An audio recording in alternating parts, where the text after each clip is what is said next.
Okay. नमस्कार दोस्तों। नमस्कार।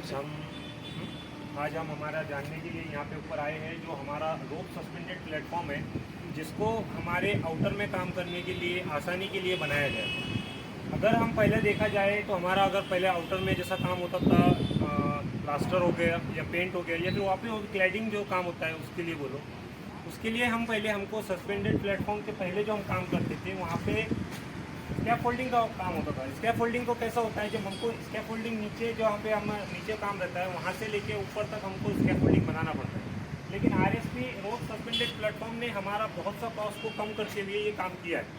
इसके अंदर हमारा क्या होता है, हमारा जो कॉस्ट है वो बहुत सा कटिंग हो जाता है और हमारे काम के अंदर आसानी होती है। तो कुछ भी टेक्नोलॉजी जब आती है वो अपने साथ में आने के साथ साथ अपने साथ में वो उसके एडवांटेजेस तो लेके आती है, लेकिन एडवांटेजेस के साथ साथ में उसका अपना डिसएडवांटेजेस भी लेके आती है। तो हम आज जानेंगे कि हमारा जो आरएसपी है उसके अंदर क्या क्या सेफ्टी के पॉइंट हमको चेक करना होता है और क्या आसानी के साथ हम चेक कर सकते हैं। ठीक है, जैसा कि हमारा एक देखा जाए तो ये आरएसपी सस्पेंडेड प्लेटफॉर्म का एक पहला अपर बूम और लोअर बूम लगाया हुआ है। ये किसके लिए लगाया गया है, हमारा आज काम जो पेंट हो रहा है उसके लिए। तो आज हम इसका चेकिंग करेंगे। साथ में पहला जो पॉइंट है सबसे पहला हम चेक करेंगे जो हमारा दिया गया काउंटर वेट है। तो काउंटर वेट जब हमको दिया गया है तो उसके अंदर हमको देखना पड़ेगा कि इसमें वेट जो काउंटर वेट है, जो काउंटर वेट लॉक सिस्टम है जहाँ पे लगाया गया है वो हमारा किस तरीके से लगाया गया है, वो काउंटर वेट का वेट कितना आता है और उसके अंदर हमको क्या देखना पड़ेगा, क्या चेक करना होगा। तो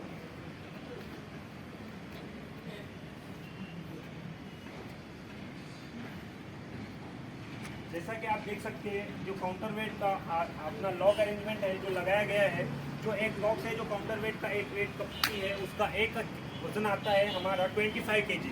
अगर 25 kg का एक ब्लॉक है तो ऐसे हमारे इधर लगाया गया 10 ब्लॉक एक साइड पे है और 10 ब्लॉक उस साइड पे है, जो कि एडजस्टर पे रखा गया है। जो काउंटर वेट है और ये अपर काउंटर वेट है इसके ऊपर में रखा गया है। तो इसके ऊपर मतलब 1000 kg है, 1 टन जो रखा गया है वो वेट काउंटर वेट इसके लिए कि अनऑथोराइज पर्सन जब उसके ऊपर जाता है या चले जाता है तो गलती से उसके अनऑथोराइज तरीके से उसको ऑर्गेनाइज करने से या फिर यूज़ करने से हमारा नुकसान हो सकता है। हमको नुकसान का गलती हमारे को खामियाजा भुगतना पड़ सकता है। इसके लिए हमको ये देखना है कि काउंटर वेट का लॉक बराबर है या नहीं है। दूसरा हम चेक करेंगे जो हमारा ये लोअर बीम है, जो लोअर बीम लगाया गया है वो सही है या नहीं है। अगर हम देखते हैं तो लोअर बीम की साइड एकदम सही तरीके से लगाया गया है। दूसरा एक सामने वाला ये फ्रंट बूम, लोअर बूम ये आ गया, ये बैक बूम और ये जो आ गया हमारा फ्रंट बूम भी सही तरीके से लगाया गया है। हमने यहाँ पर एडजस्टर की जगह पे जो रेस्टर होता है उसकी जगह पे डायरेक्ट सीधा यूज़ किया है वॉल का, क्योंकि अगर हम यहाँ पे एडजस्टर की यूज़ करते तो उसका भी वही सेम होता है। क्या बोलूँ क्या क्यों 3 मिनट के फिर चालू ठीक है चालू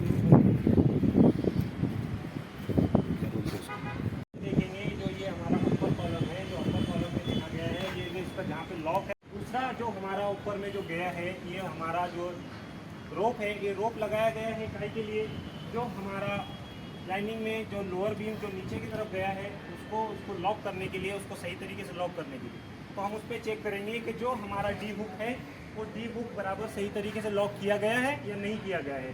जो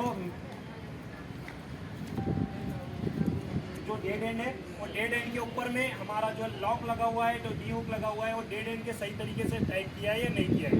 हमारा ये पॉइंट चेक होने के बाद ये सही तरीके से देखते हैं कि एडजस्टर हमारे को सबसे ज़्यादा चेक करना रहता है कि एडजस्टर हमारा सही तरीके से लगा है या नहीं लगा है। तो एडजस्टर भी हमारा सही है, ठीक है। तो इस तरीके से देखा जाए तो ऊपर में हमारा जितना भी काउंटर वेट है या अपर बीम, अपर कॉलम, अपर बीम या बूम या लोअर बीम दोनों भी सही तरीके से एडजस्ट किया गया है। एडजस्टर सही है, डी हुक सही है, जिसके ऊपर हमको देखना था वो सही है। लॉक एंड की बस इसमें हमारा एक प्रॉब्लम है कि जो हमारे को लॉक करना था वो लॉक के लिए एडजस्टर लॉक के लिए यहाँ पे एडजस्ट नहीं किया गया है, लॉक पिन लगी गई है। तो हमको अगर इसमें लॉक पिन लगा दे तो हमारा सही तरीके से पूरा काम होता है।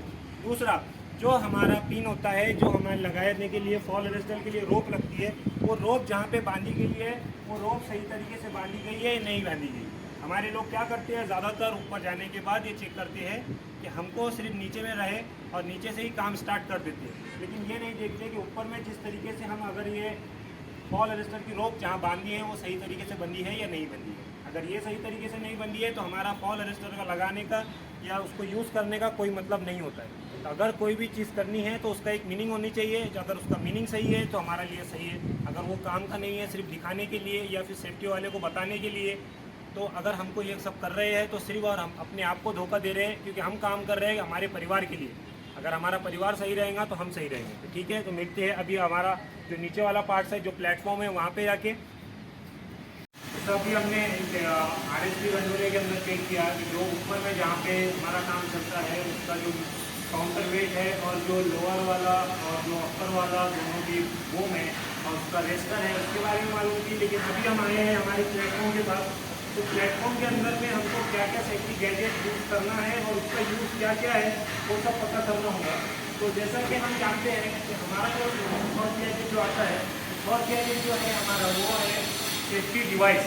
सेफ्टी डिवाइस का काम क्या होता है, जैसा ये देखो ये हमारा सेफ्टी डिवाइस है, तो ये सेफ्टी डिवाइस का पहला काम है कि जो हमारा ये जो मेन वाला रोप है वायर रोप, अगर ये होता है क्या काम करते टाइम ये ब्रेक हो जाता है या टूट जाता है, तो इसका पूरा प्रेशर जो हमारा RSP गंडोले का है या प्लेटफॉर्म का वेट है, जिसके अंदर हमारा आदमी, जिसके अंदर हमारा वर्कर भाई काम कर रहा है, तो पूरा लोड हमारा जो ये सेफ्टी रोप डाला गया है सेफ्टी गैजेट के अंदर वो उस पर आ जाता है। मतलब अगर ये टूट जाए तो इसका काम, ये पूरा काम ये सेफ्टी गैजेट और सेफ्टी रोप जिसके अंदर लगाया गया है और ये पूरा जो गैस कहलाता है ये सेफ्टी गैजेट कहलाता है हमारा। दूसरी बात, और अगर हम इसमें देखा जाए तो ये साइड में, इस साइड में भी होता है और इसके लेफ्ट साइड में भी जो हमारे पास देखा जा रहा है ये हमारा ऑपरेटर भाई जो हमारा ये गंडोला ऑपरेट करेगा, RSP गंडोला जिसको बोलते हैं।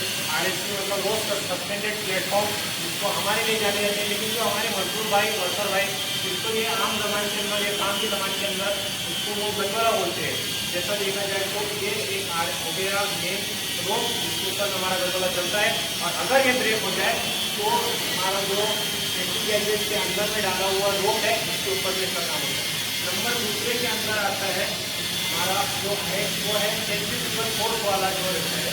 सेंट्रीफ्यूगल फोर्स यानी अगर हमारा जो पूरा गंडोला है इसका एक लिमिट सेट किया गया है, अगर ये लिमिट से ऊपर में या लिमिट के मतलब अनऑथराइज पर्सन, समझ लो ये जो आदमी है ये आदमी हमेशा चलाता है, तो इसको पता है कि हमारा गंडोला इस स्पीड से चलता है, इस स्पीड से ऊपर जाएगा और इस स्पीड से नीचे आएगा। लेकिन कोई अनऑथराइज पर्सन जिसको आया और चालू कर दिया और उसको नहीं पता है कि हमारा स्पीड क्या है, तो उसके अंदर हमारा सेंट्रीफ्यूगल फोर्स वाला जो डिवाइस है जो नंबर सेकंड पे हमारा आता है वो चेक करेगा और वो उस तरीके से रोक देगा। उसके बाद में नंबर 3 के अंदर हमारा जो गैजेट है वो है इलेक्ट्रोमैग्नेटिक। मतलब क्या होता है, अभी हमारा पूरा गंडोला ये जो है तो इलेक्ट्रिक कनेक्शन पे चल रहा है।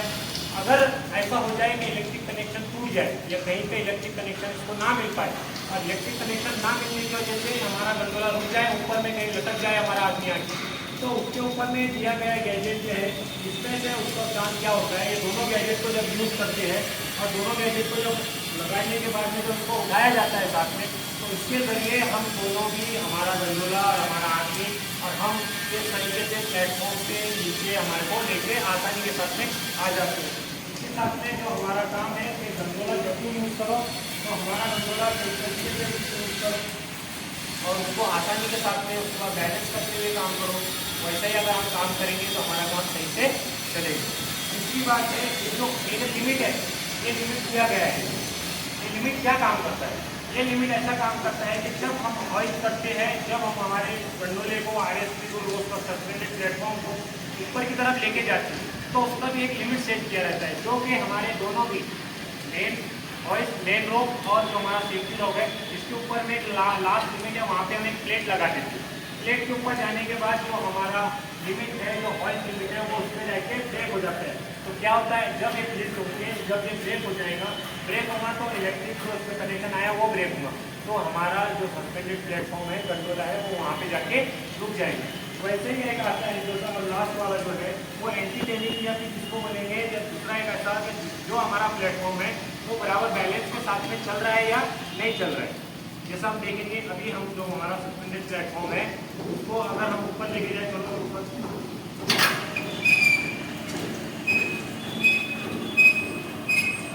ये जा रहे हैं, चलो अभी हम ऊपर जा रहे हैं और हमारा अगर देखा जाए हमने अगर ये जो ब्रेक को है इसको रोक दिया तो क्या हुआ, RSP गंडोला हमारा रुक गया। अगर इसको हम छोड़ दें वापस हमारा RSP गंडोला ऊपर चले जाएगा। तो जो मेन है और जिसको हाइट लिमिट बोलते हैं, ये अपना काम करता है। चलो ये जो है ये हॉल अपना ये सस्पेंडेड ये हॉल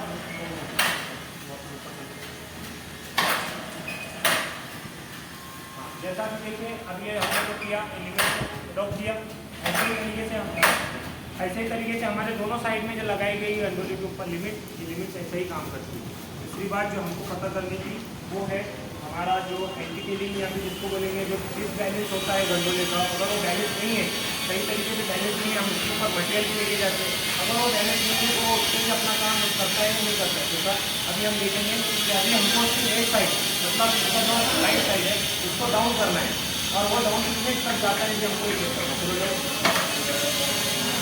देखिए अभी ये जाके अभी थोड़ा जाके ऊपर में हमारा ये मेन है वो जाके रुक गया, तो यही काम होता है इंजीनियरिंग वाले का, ये हमारा रास्ते में काम को रोक देता है।